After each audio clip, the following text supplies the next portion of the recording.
Look, let's talk about your book a little bit, because this will we can carry on. I noticed the book's called Crackerjack to Vegas. Crackerjack to Vegas. It'd be nice to cover that part of the story.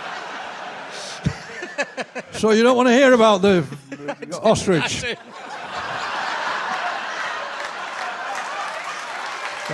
Move on.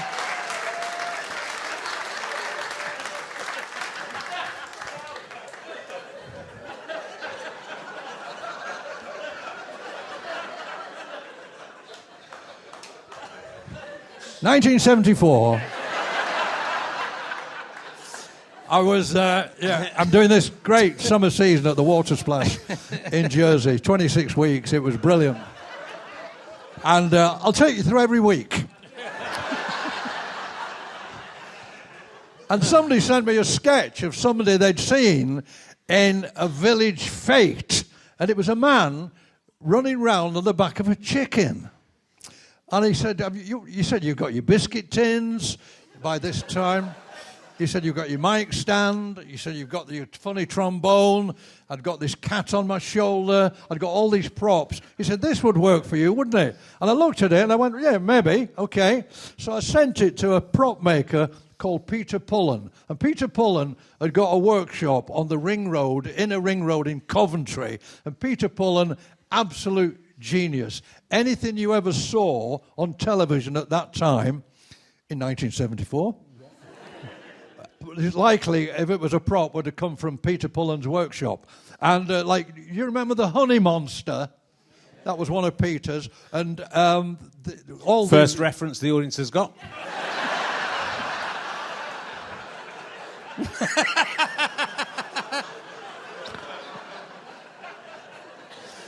And Keith Harris, of course, and Orville. Yeah. And Muddle, and all those, they were all made by Peter Pullen. So I sent him this sketch, rang him up, said, have you got it? And he went, yeah. Oh, he said, I know what this is. He said, it's it's a medieval type thing where you're apparently sitting on something, but you're not really. I said, well, can you make me one? He went, yeah, all right.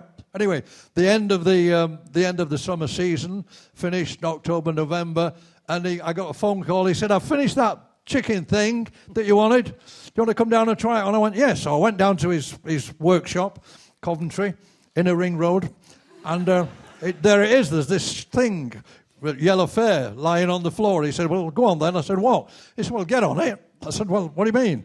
Anyway, I got on it.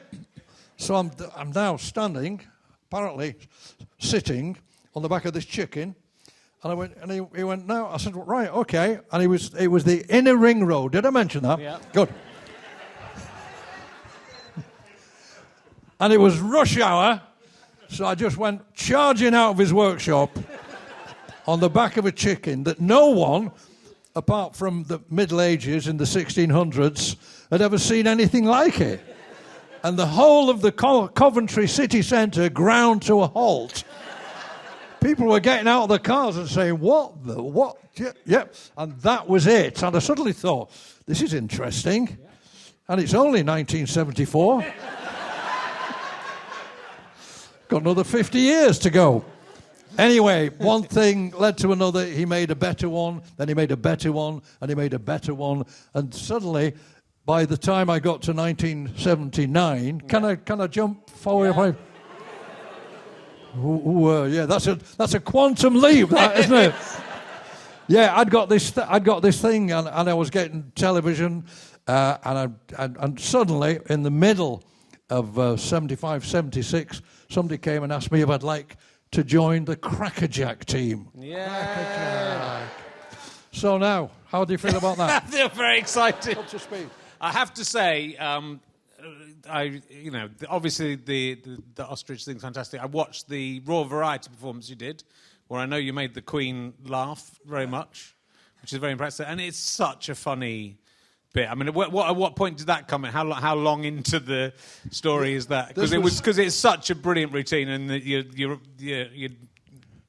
immediately kind of going, oh, can you work out how it works yet? And then so you're playing around with it straight away. Again, the route. I mean, it is fake. Fake keeps coming and showing.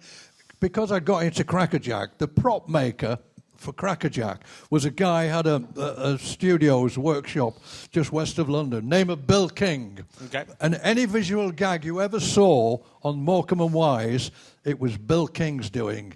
Bill King was the supremo. He could do anything with anything. And I was in getting odd bits of television, and I remember doing a guy talking to the trombonist at the Caesar's Palace nightclub in Luton back in night. And we were having I thought we'd really jump forward there for a second. And we're having a late night drink and talking about props. And by this time, I'd got a cat on my shoulder, I'd got a fish, I'd got biscuit tins, I'd got a lion skin. And we were just talking about the ability, perhaps, of sliding the slide of a trombone up and down, which would then make your trouser legs go up and down. And we both agreed it would be a brilliant idea. So I went to see Bill King, and he rigged me this suit. You can only call it a suit. And he put lead weights in the turn-ups, and these wires went up to this little toggle here. And Len Lowe was doing it, and I came out to play the trombone. And as I slid the thing, one trouser leg went up, and then it went down, and then another trouser leg went up and down.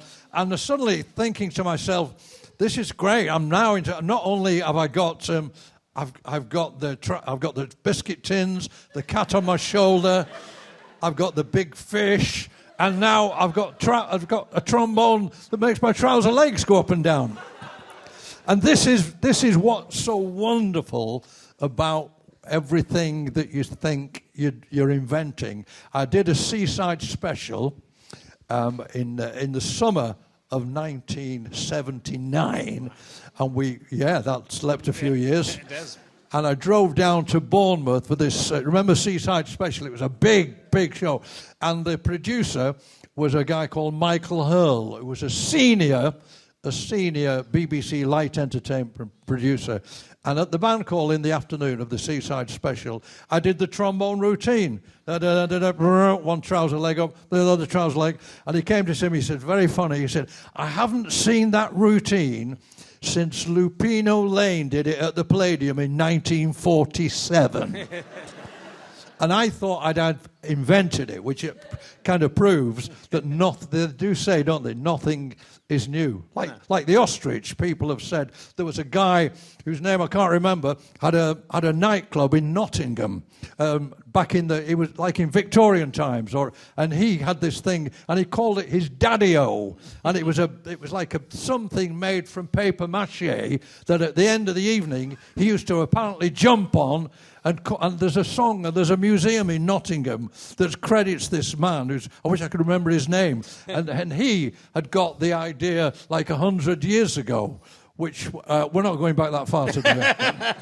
So what the point I'm trying to make is when Michael Hurl said to me, I've not seen that in 1947, and I thought it was my idea. There's very few things there actually are, but it brings me to the Royal Variety Show, and the Ostrich, and we had another ostrich that I ran off, and the ostrich came on its own, and the Queen came, Len Lowe said, I was watching the Queen while you were on, and she was crying with laughter, and she was very complimentary, and asked me, how fit I was, and believe me, I was that fit, and that really broke me through. As a result of that, I got a series with ATV, that was then in Elstree and then subsequently in Birmingham and Nottingham. And television-wise, I was kind of on my way, having only been around for 20-odd years.